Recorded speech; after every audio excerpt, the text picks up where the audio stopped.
Pak, Bapak tak kasih mobil 1. Saya bilang gini, saya nggak butuh mobil yang anti begitu. Karena saya tahu, saya punya bodyguard yang tidak pernah tertidur. Siapa itu? Tuhan Yesus, enaknya aja. Memangnya Tuhan nggak ada kerjaan?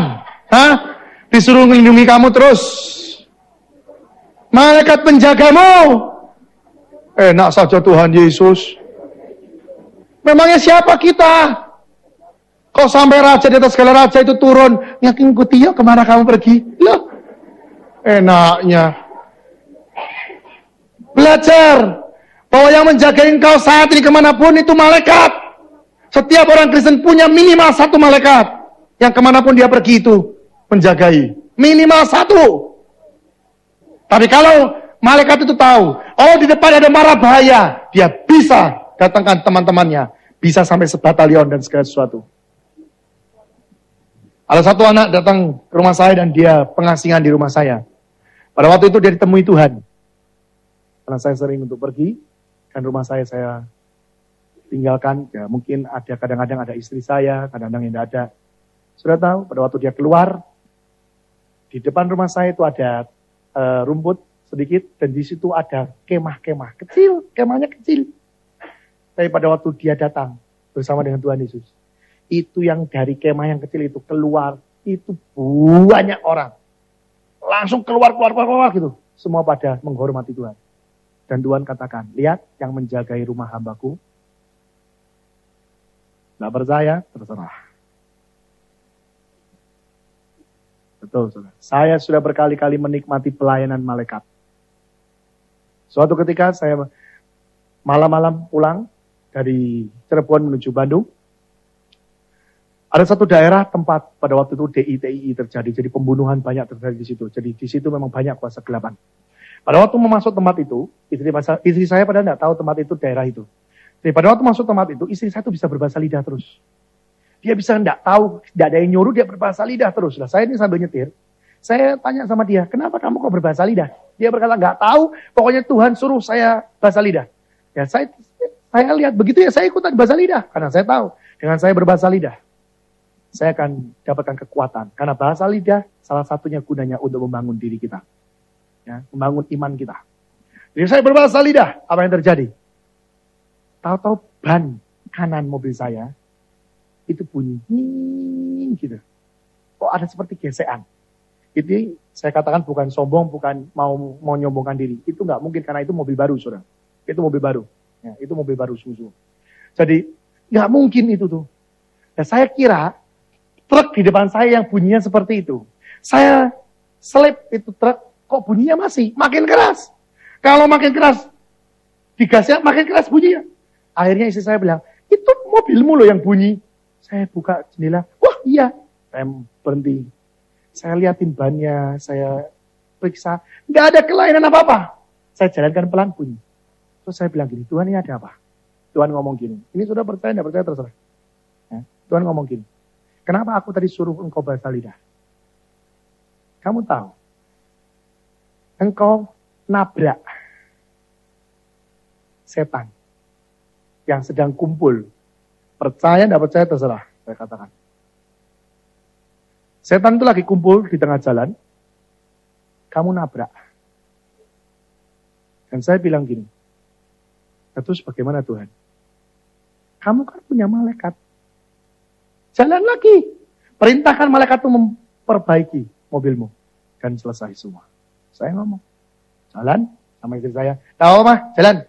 Yuk kita bahasa lidah lagi. Dan saya ngomong. Dalam nama Yesus. Beres. Malaikat perbaiki. Saya mau jalan. Detik itu. Selesai. Dan tidak bunyi lagi. Saya sudah menikmati pelayanan malaikat. Berkali-kali dalam hidup saya. Suatu ketika dalam pelayanan, saya pulang malam, sendiri, capek. Saya bilang, Tuhan capek kali ini. Saya bilang gini, kalau dulu Elia bisa, saya nyoba Tuhan, aku tak pengen. Saudara tahu, saya diraibkan Tuhan. Dulunya harusnya 3 jam. Sejam 3/4, saya sudah sampai di rumah.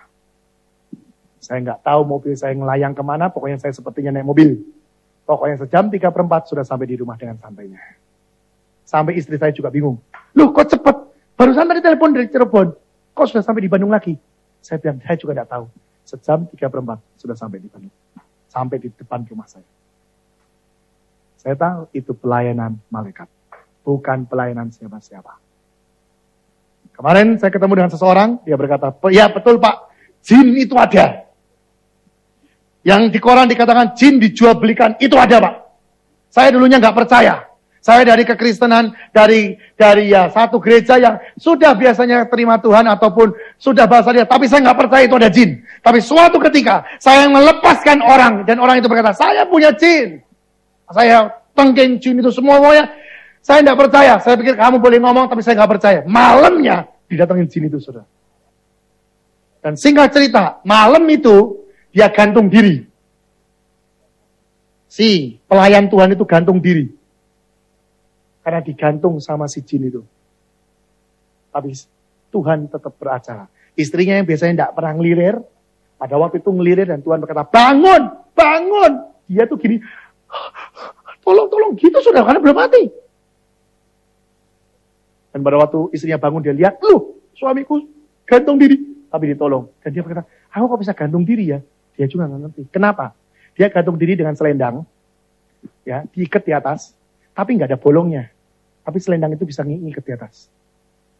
Jadi semua tahu, itu bukan pekerjaan manusia. Itu pekerjaan jin. Tapi jangan saudara nanti pulang dari tempat ini terus membesarkan si jin itu. Ingat, di dalam engkau ada sesuatu yang lebih besar. Dan kau tidak usah takut. Amin. Kau punya Yesus kok. Ya, belajar kebenaran firman ini. Ya. Tapi saya mau katakan sungguh-sungguh. Jangan jadi Kristen ayam. Suatu ketika ada satu orang datang kepada saya. Kenapakah saya kok penuh dengan masalah? Saya sudah katakan di tempat ini. Beberapa waktu kemarin dulu. Kenapa? Karena Tuhan lihat. Kalau engkau ada masalah, engkau doanya kuat. Puasanya kuat. Tapi kalau nggak ada masalah, engkau enggak doanya enggak kuat. Puasanya juga enggak kuat. Orang seperti ini, saya jamin dan saya berikan rekomendasi. Pasti banyak masalah dalam hidup dia. Masalah satu selesai, akan tambah lagi masalah kedua. Tambah ketiga, keempat, terus. Kenapa? Karena Tuhan sebenarnya ingin dekat dengan dirimu. Betul. Tapi kalau engkau punya satu prinsip seperti burung Raja Wali. Burung Raja Wali itu, ya, burung yang tinggalnya ada di puncak gunung. Puncak gunung yang tertinggi, dia di situ. Kenapa? Karena dia kerjaannya yang dia paling sukai. Itu apa? Memandang matahari. Dia tuh kerjaan yang paling senang. Dia diam, matanya mengarah kepada matahari dan memandang matahari. Firman Tuhan di dalam Mazmur 84 dikatakan, Bapak kita di surga, itu matahari bagi kita. Amin. Berapa banyak orang tempat ini yang sudah senang memandang Bapak di surga? Atau saat ini kau memandang masalahmu, keluargamu, anakmu? Kenapa kau tidak pandang Tuhan? Burung Raja Wali adalah burung di mana burung yang paling bersih di antara burung-burung lain. Kalau dia tinggal di alam bebas. Tapi kalau dia masuk kurungan, dikurungi mau kurungannya besarnya kayak apapun, dia akan menjadi burung yang paling kotor. Sama dengan orang Kristen. Orang Kristen kalau sungguh-sungguh meyakini kebebasannya yang dia dapatkan dari perbuatan Yesus 2000 tahun yang lalu, dia akan menjadi orang yang paling bebas dan paling indah dalam hidup dia. Amin. Tetapi kalau orang itu tidak menyatakan dan tidak mau menerima kebaikan Tuhan Yesus yang indah itu, tetap hidup dengan kekotoran dunia, tetap hidup dengan sesuatu prinsip dunia, dengan otak dunia, saya kasih tahu, dia akan menjadi orang Kristen yang paling kotor atau orang dunia yang paling kotor. Karena kekristenan tidak bisa setengah-setengah. Yang ketiga, Raja Wali bisa sakit. Sama dengan saudara dan saya. Bisa sakit. Tapi setiap kali dia sakit, dia tidak cari obat kemana-mana. Tapi kalau dia sakit, dia cari tempat yang paling tinggi. Dan dia diam, dan dia memandang matahari. Karena dia tahu, yang menyembuhkan penyakit dia hanya satu, matahari. Orang Kristen punya prinsip seperti itu? Hah? Belajar, tak apa-apa. Anak saya pernah mau mati. Kemarin ini anak saya mau mati, saudara.